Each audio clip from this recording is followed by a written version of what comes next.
Cheryl Hill. I'm a rock star. Well, I got started in the music industry back in like 1980, 81, when we just moved to California, and I saw the Go-Go's on MTV.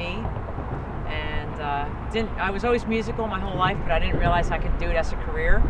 So I saw the Go-Go's and was like, that's really cool. That's what I want to do.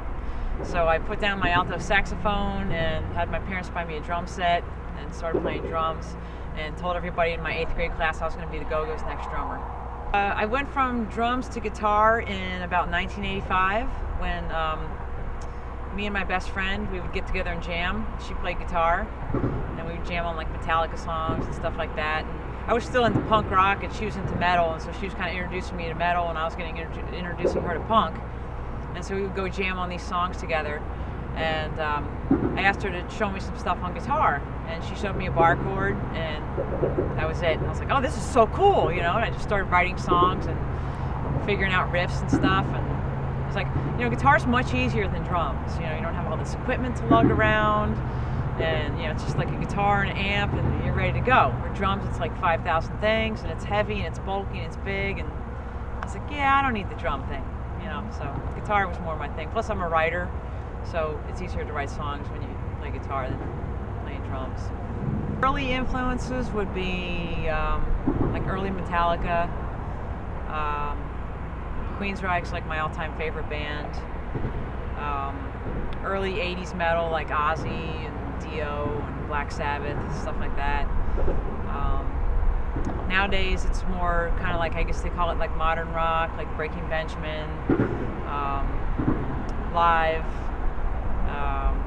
Hoobastank, and I also throw in some weird stuff in there, like some Maroon 5's one of my favorite bands. I even listen to classical, opera, all kinds of stuff. So, education. Well, I've never been a fan of education. It's like the man's way of keeping you down. All during high school, I was always threatening, no, I'm going to drop out, I don't need this, I'm going to be a rock star, you know. And really, folks, you don't learn much that you use in the real world in high school. I mean, once you learn how to read and write, do arithmetic, that's all you need, you know? Then you specialize from there. So, but, you know, parents are like, oh, you can't watch her anymore. So, I did actually end up going to college. It wasn't immediately after high school. It was kind of like, I think I was about 23 years old, and came to a real kind of low point in my life, and my band had just broken up, and I didn't kind of know what to do, and my dad kind of convinced me to go to college. And it sounded like a good idea at the time, but I didn't really know myself that well, so like 6 months into college, I'm like, what am I doing here? I'm a musician, why am I here? So, but I actually did graduate from the University of Miami, got a degree in business, and I got a minor in music and a minor in music industry, which was actually helpful because while I was at University of Miami, I had to take voice lessons. So I took 2 years of classical voice training, learned how to sing opera. I can sing in 7 different languages. At one point I had a 4.5 octave range, so that was good because it really developed my voice and taught me how to sing properly and gave me some better tonality to my voice as well. A little bit about how you feel about the band currently and where you see things going. I love these guys and girl. They are awesome. They're so into it. It's just amazing. I mean, we've only been together at this point about a month or 2 now, and everybody's just really into it. Everybody really cares about the whole project. They're not like just there getting a paycheck.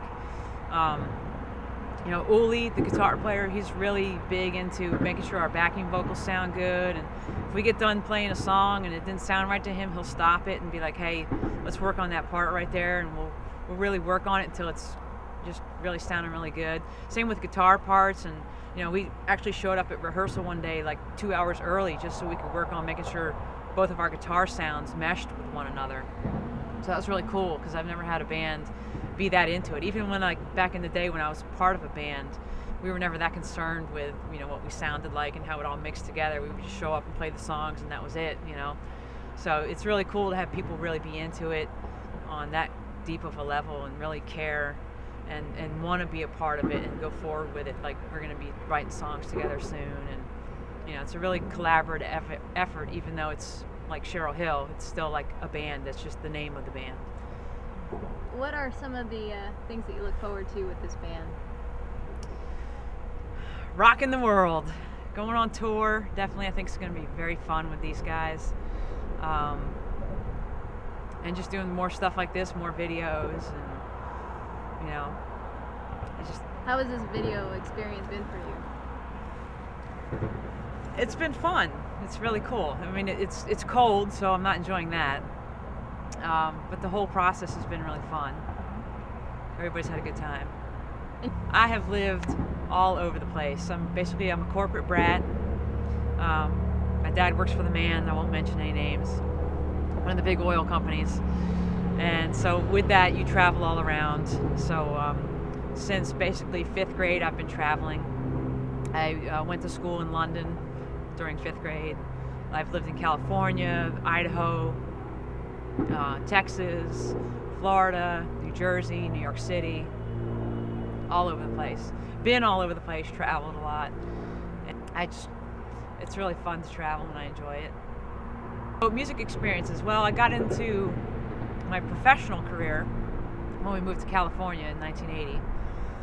And then we went to Idaho after that, took a little break because there wasn't really much of a music scene there.